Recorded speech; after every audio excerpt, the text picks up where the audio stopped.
What's good, YouTube? It's me, your boy Squiddy, back again with another video. Today we want to talk about the most hated and potentially most toxic hand trap in the history of Yu-Gi-Oh! That is plaguing the format right now, Dimension Shifter. Obviously, every non-Tier Elements deck is playing this right now to beat graveyard-based strategy decks like Tier Elements. You know, Flunderies are playing it, Sprites are playing it, Exo Sisters, so on and so forth. Because it is essentially more or less a direct counter to Tier Elements. Obviously, they cannot use their graveyard, which shuts down effectively 90% of the deck.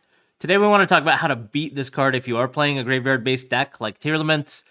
Without further ado, we can just dive in. So D-Shifter, obviously, if they have no cards in the graveyard, they can send this card from their hand to the graveyard to banish all cards until the end of the next turn.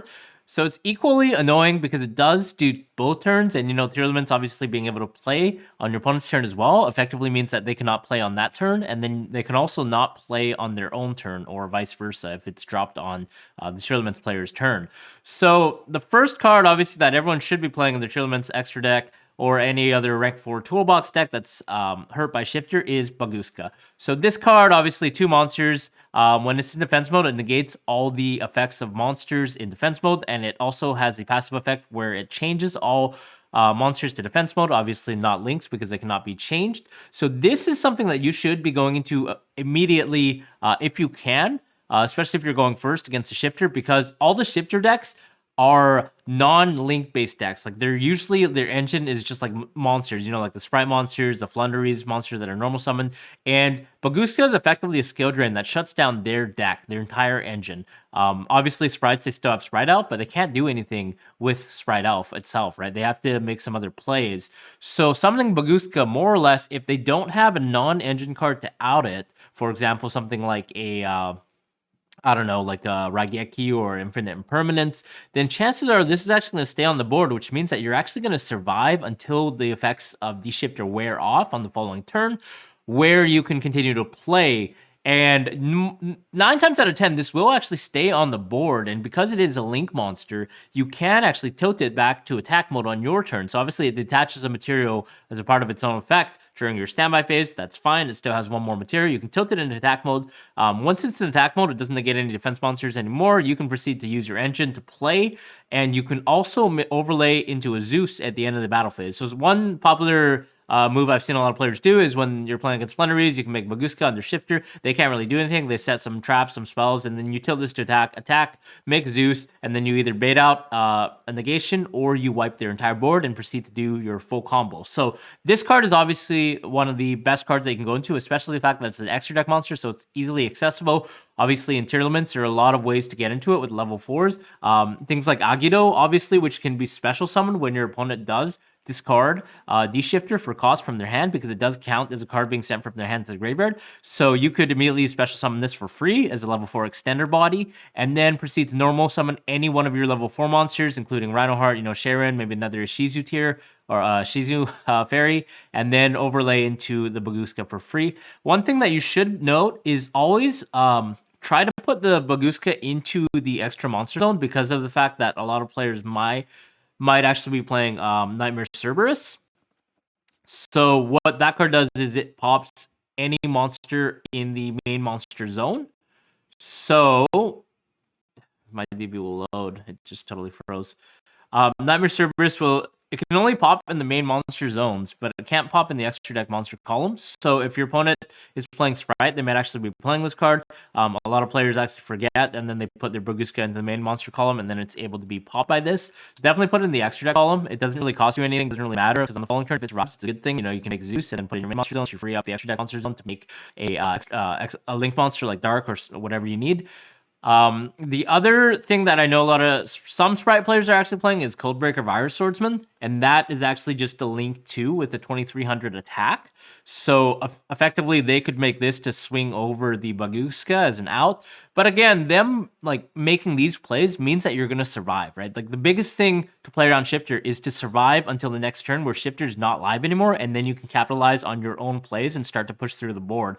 Because of the fact that they actually lose 1 card by using Shifter, so they're going neg 1. So that means they only have 5 cards to play with if they're going second, or less cards to play with, 4 cards if they're going first and they shifter you, right? So it means their board's probably not going to be that good. Like, for example, sprites, they can't even really play through their own shifter super effectively because they're not going to be able to make totally awesome. They're going to probably make some board with like sprite red, maybe a double cross, and or a starter and a smasher set as their only forms of removal. So on your following turn, let's say you committed 2 cards to Baguska, like an Egido and like your normal summon. On your following turn, you're going to have like 4 cards to try and push through the red plus the double cross. Usually they only have 2 or 3 negations, maybe a Bistio in their hand.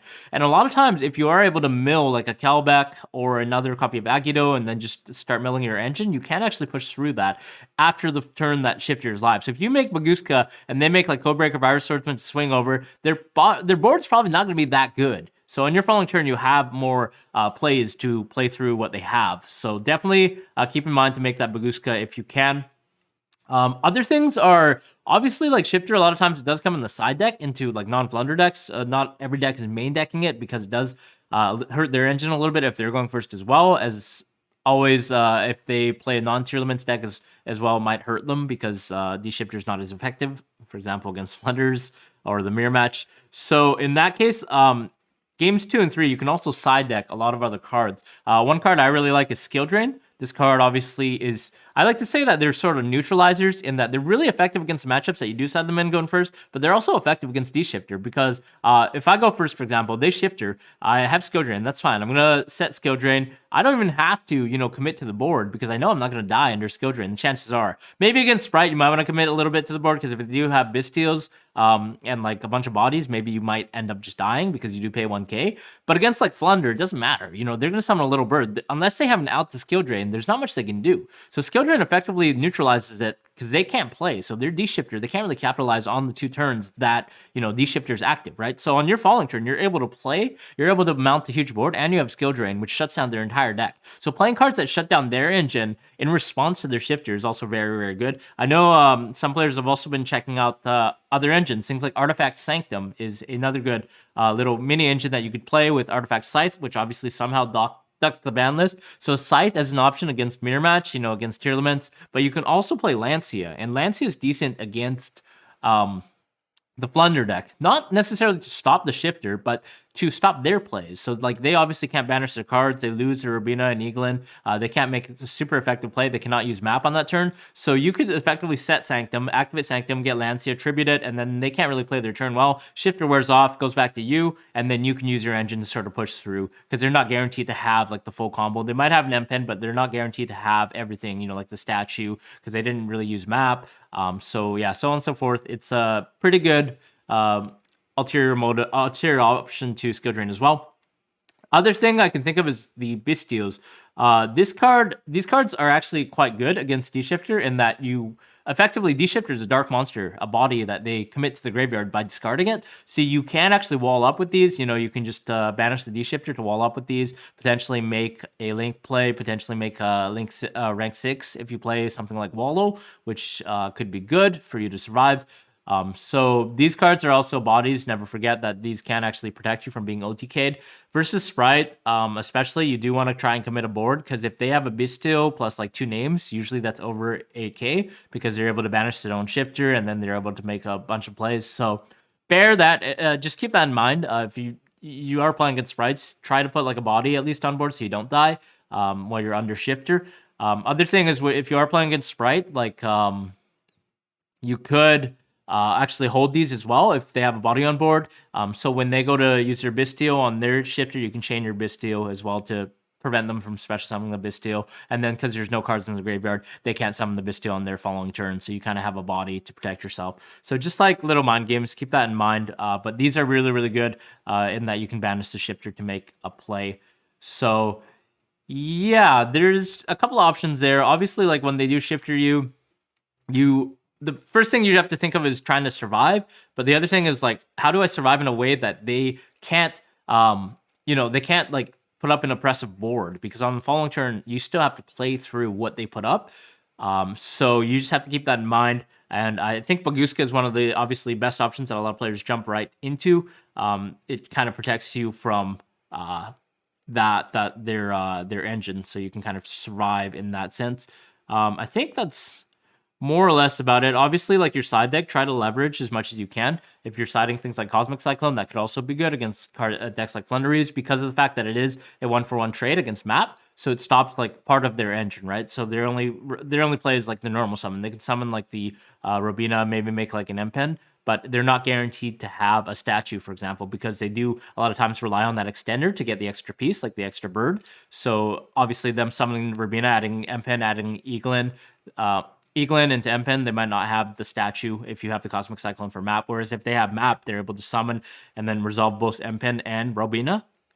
So, or resolve Eaglin and Robina, like Eaglin or Robina being searched off the map, which means that they're able to search using Robina to get the statue. So they just have statue and M-Pen, so it's a lot harder to deal with. So, yeah, just see if you can tweak your side deck for sure to play cards that sort of counteract their deck, allow you to survive, and also prevent them from making an impressive board. Another card I can think of is obviously Infinite Impermanence. I covered this in my last video. I think it's really, really good against rogue matchups, as well as being decent in the mirror match. So this obviously against shifter decks, it might not be the best against Sprite, but you can bear in mind if they are siding, the shifter, maybe this is an option you could consider going second just to stop their push, because a lot of times under shifter, like they might just have the one play where they summon the beaver and then make the gigantic. So you could just keep that in mind. Obviously they can still make Zeus, so it's not like the best option against Sprite, I would say, but against Flunders, I think it's a lot better given that you can stop their plays. So again, similar to Cosmic Cyclone, it's a 1-for-1. You're stopping part of their engine, and then kind of like the onus is on them to have the other part of their engine, whether that be map or in the Cosmic Cyclone's case, they just have to have like a Robina, or like in Eaglin that they could dig off the pot or something like that. So just definitely tweak your side deck in a way that you have to consider shifter, especially going first, because that's like one of the crucial cards that will beat you going first, right? Obviously, them having that. Other options are playing if you're going closer into time. Definitely side in cards that like allow you to survive longer. So cards like Ghost Sister and Spooky Dogwood is another option as well. If they're like less than 10 minutes on the clock against a deck that special summons like Sprite. Obviously, this does nothing against Flunderies, so don't side this in against Flunderies because they only normal summon. But against a deck like Sprite, because they're summoning a bunch of different extenders, which a bunch of attack, it just gains you infinite life points, so you are able to survive and then be in a much more favored game state because you're higher up in life points as the clock approaches 0, right? So even if they shifter you, you having the Ghost Sister effectively means that it kind of negates shifter for the turn, given that they sort of have to pass or commit like a full board and you gain a bunch of life points, and then you can sort of wall up again on your following turn. So you have more life points. You're going to survive past the shifter. Yeah. Just play your cards and survive. Going second against shifter, I guess I should really cover that quickly as well. Playing cards that can destroy your opponent's board without using your graveyard. So obviously leveraging your extra deck. Again, Baguska is really, really good for this. If you can push it into a board, going second, it just tilts all your opponent's monsters to defense mode. It's obviously quite good. But if they have something like a Smashers, they can obviously out it pretty easily. There are other cards. One of my favorite cards is Evil Swarm Exciton Knight. This is super, super good because anytime you have 2 level 4s on board, they either don't see it coming and you wipe their entire board, or they do see it coming and they are forced to commit a play to get rid of one of your level 4s. And then in the case that you have another extender, you can still make this. So obviously during once per changing your main phase, or your opponent's battle phase, if your opponent has more total cards in their hand in the field. So you do have to count, make sure that you do have less cards after the fact. And then you can detach a material from this card, destroy all the monsters, all the cards on the field, and then your opponent takes no further damage this turn. So if your opponent only has a soft negate, like an Imperm on Exciton Knight, that's really, really good as well, because you can just go to battle phase, swing over something, assuming that you have something to attack into, and then you could just make Zeus after the battle phase. So it's kind of like a double layer of removal. Bear in mind that against Flunders, obviously you do want to put him in defense mode when they do have the M-Pen, so it's not negated because you cannot attack. You cannot activate attack monsters effects when M-Pen's on the field. So that goes for both Exciton Knight and Zeus. Just make sure that you are making it in defense mode if you can, as well as your other monsters. Yeah, I think that more or less covers it. There are other things that you can do to wall up. You can make the Dark Charmer as well to special summon back their shifter. So you get like a body on board, like a 2300 defense body. So like you can kind of survive, in that case if you're desperate. But again, like the key word, I guess, is to survive, but also survive in a smart way that you can prevent them from getting a super oppressive board, so that on your following turn on the crackback, we can actually play and push through the board with our Tearlaments names or whatever deck you're playing that does have the Graveyard Engine. That's about it. If you guys like this video, rate, subscribe, comment, and definitely let me know what your thoughts are on beating Shifter, because I know there are a lot of options out there as well. Some might be not covered in this video, so let me know in the comments below if I missed anything. I'll see you guys in the next one.